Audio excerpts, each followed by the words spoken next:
Let's get started. So today we are talking about exercise. Does it help with weight loss? What do you need to do to be able to exercise to lose weight? Because you might be wondering if exercise would even help. What type of exercise you need to do? Is it going to help with pounds or inches? This video is for you.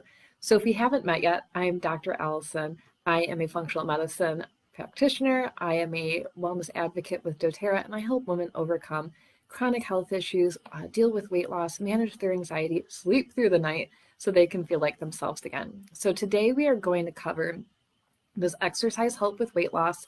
What are your goals with your exercise? How to meet those goals faster and how to make sure they're the right goals for you, your health, and your body, and what you can do to speed up weight loss. So the question is, does exercise help with weight loss? And the answer is yes and no. And there's a lot of reasons for that. So we burn most of our calories just from being alive through digestion, breathing, heart rate, taking in food, getting rid of food. So exercise actually only accounts for a little bit of what we're doing and expending as energy for our weight, for our metabolic rate. And research shows that people who exercise tend to eat more food as either a reward or because you're hungrier is a really common issue. So a lot of times we're like, I think I burned like 1,000 calories, so I get to have whatever I want. And that actually messes up our caloric intake and how much we're eating, how much we're expending for that day. We tend to pack on more weight sometimes when we're exercising.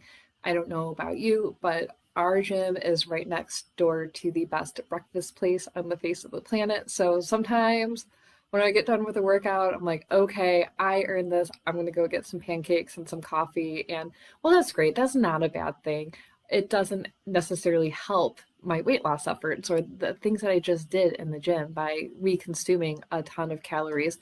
Plus, you know that I'm getting whipped cream and chocolate chips and a bunch of sugar that I don't necessarily need, right?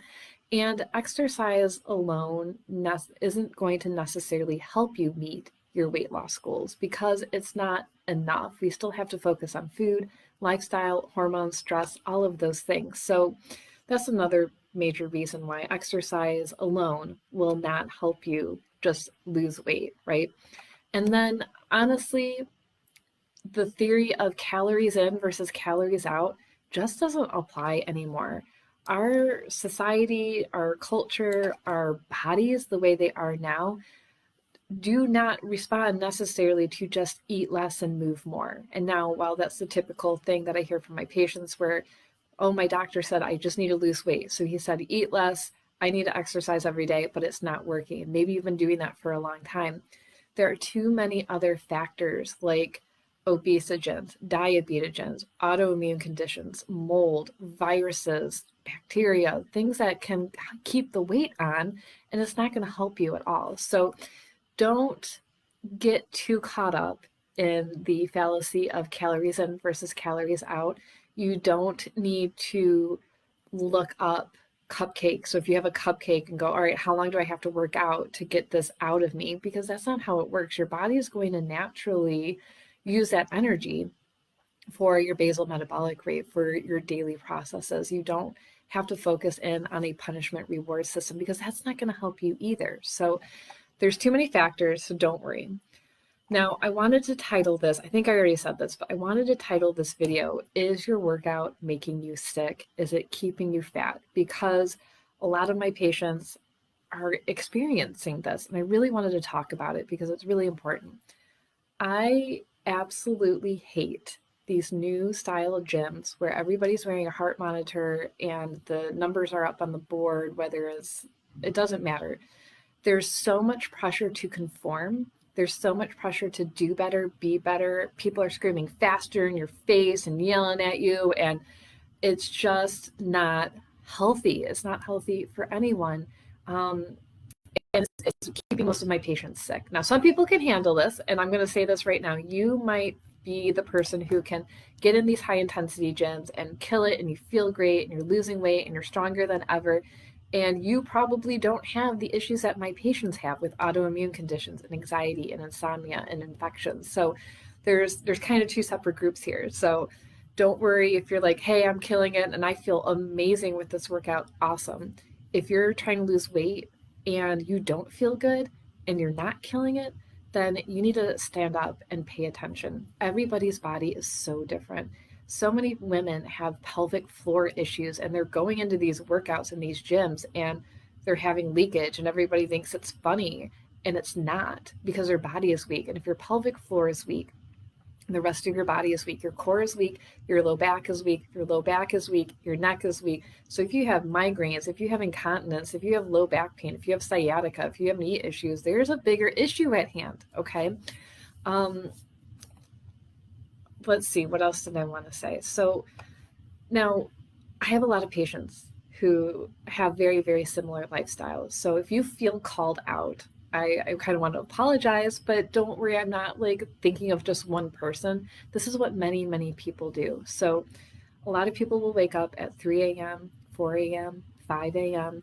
They do a super high intensity workout where their heart rate is super high. Their friends are like, you need to go faster. How come you're not running? Why are you walking today? You're being lazy. Or their trainer's telling them that they're lazy and they're low on the board and they feel bad. And you know what I'm talking about. And then they get done with their workout. Sometimes they get to go home and collapse for a few hours. Sometimes they go to work. A lot of times they're going to the drive-through that's right next door. They're getting a mocha with a banana and a muffin and calling that breakfast. And then by 2 p.m., they're dead asleep. They can't function. And they have to, because we have to go take care of kids and make dinner and finish work and get them to sports and get them home. Like, you know what I'm talking about, right? So they're exhausted the rest of the day. And then typically they don't sleep at night, or they fall asleep at 7:30 with their face in their dinner plate and they have no idea what's happening. So this is a very serious issue. Your workouts are making you sick. They're keeping you fat. If you're struggling with illness, you have to slow down. And I know that's really hard to do. If you've ever heard me talk, I talk a lot about my health in this as well. High intensity, high heart rate issues are very, very, very, very bad for people who are sick, who have chronic illness, who have autoimmune conditions. You are keeping your body in a constant state of inflammation, which is keeping you fat, it's keeping you sick. Last year, before I got really, really sick with my ulcerative colitis, I was in the gym, I was hitting it. I would have to take a break every other day or take 4 days off and go to the gym and then take 4 days off because it didn't click for me, because I didn't know what was going on yet, that high intensity workouts increase your cortisol and that increases your immune system, which is normally a wonderful thing. That's why we exercise. We want to improve our immune system. But when you have an autoimmune disease, it increases the attack on those tissues. And then you get really sick, which is why I had to take that time off, because I had no idea that was happening for me. You are exhausting your adrenals. You're exhausting your neurotransmitters, because your progesterone, your estrogen affect your serotonin and it affects your melatonin. There's so much at stake here. Like I said, you're in a constant state of inflammation. You're limiting your energy reserves. You're not going to lose weight. You're not going to improve your energy, and you're just going to get worse and worse. Trust me on this. The other thing is that you probably eat like crap too. Let's be honest. You think you're eating good, or you're just putting too much inflammatory foods into your body, like dairy, gluten, cheese, pizza, and you're just keeping this cycle of inflammation going. This also applies to overtraining. So if you're the kind of person who's like, but I take it slow and I work out just fine, but the next day you can't go up the stairs and you're like, yeah, I worked out really good, I can't even make it up the stairs. That's overtraining, and it can also cause inflammation. It will also slow down your healing process. So my goal for you would be to get in the gym, whatever you like doing, but make sure that you can walk the next day. Don't overdo it. My thing that I've learned for my body is that I try to keep my heart rate under 120. And if it goes too high, I just sit down and I take a break. And it sucks and it makes my workouts longer, but I'm healthier, I'm stronger, and I'm more fit because I'm slowing down. So you can do that too, okay? So what are your goals with your workout? Why are you killing yourself over this? If you are, and because it's not just about weight loss, right? So there's a lot of other things at stake. So when I think about people who are working out so hard or intensely that they're making themselves physically sick, I want to know, like, what is your goal? Are you trying to be the next power lifter? Are you doing a bikini competition? Are you trying to be the next CrossFit competitor and you're trying to take out Katrin Davis' daughter? And you're not going to because she's amazing. Why are you pushing so hard and making yourself so sick? Because there has to be a reason. And it's not just about weight loss at this point. Now, of course, getting stronger, right? Improving your lungs and your heart, gaining strength so you can be more active with your family, improving your uh, immune system, all good things. But why are you exercising the way you are? Because you have to figure out your goals that are realistic for your body, for your health, for your life. So, can you just focus on being a little bit stronger today than you were yesterday? And even if you're not, even if you're in the down part where your body's like readjusting, or you have your period, or you're just having a down day, is okay too. Like, how can you really just learn to manage these goals, take some pressure off of your body, and know that exercise is not the key to dropping 80 pounds? Not alone. There's so much more at stake. Food is so much more important than the exercise. Exercise is still important, but we have to balance these things, okay? So what can you do to speed up weight loss? There's a couple things. So number one is being consistent.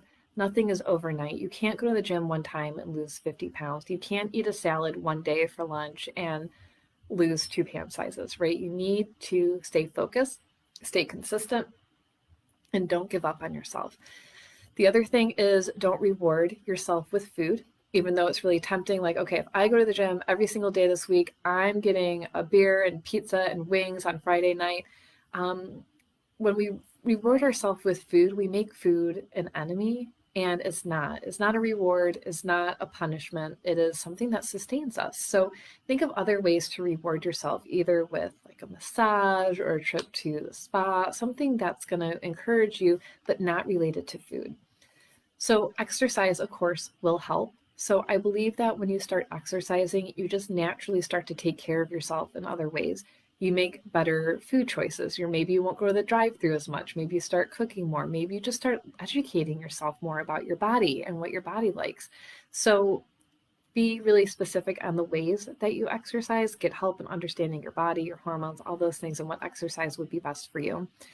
When it comes to food, off the bat, I normally recommend people cut out gluten and dairy products. Those are the two most highest inflammatory topics and types of foods that we can eat. Yes, eating cheese every day is going to keep you inflamed. It's going to keep your gut upset. Yes, having cereal for breakfast is not a good thing. So I say give yourself a week or two without these foods as a trial and see how you feel, okay? I would also start tracking your foods on and your macros on something like MyFitnessPal. I find most women and some men just aren't eating enough, and not enough protein, not enough calories, and not enough fat. So it's a really good thing to really check this out and make sure that you're eating enough. Most of my patients and followers are women who struggle with stress, anxiety, thyroid issues, weight gain, chronic illnesses. So the number one thing is getting your blood work done. Who needs help? What needs help in your body? Is it actually your thyroid? Is there something else going on? Is it your adrenals? We can figure that out through your blood work. If you struggle with weight on your hips and your thighs, you want to get hormone testing done.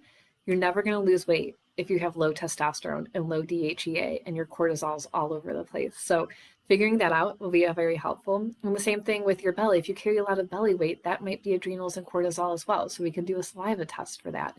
Food sensitivity can be helpful to see what's keeping inflammation in your body. And food is so personalized that I would never make a general recommendation of, oh, go paleo, go keto, go do this, because everybody's so different. And the same with exercise. So really just get some help on what would be best for you. And I'm going to throw this in there too. Stop intermittent fasting, especially if you struggle with weight, insomnia, anxiety, all these things that are chronic illnesses I've been talking about.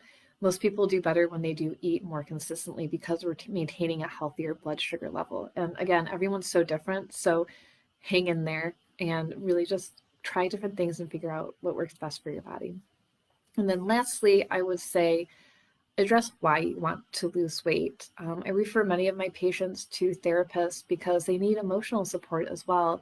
Many of them struggle with eating disorders. Others have issues because their family is attacking them or their friends are picking on them about their weight and they feel bad.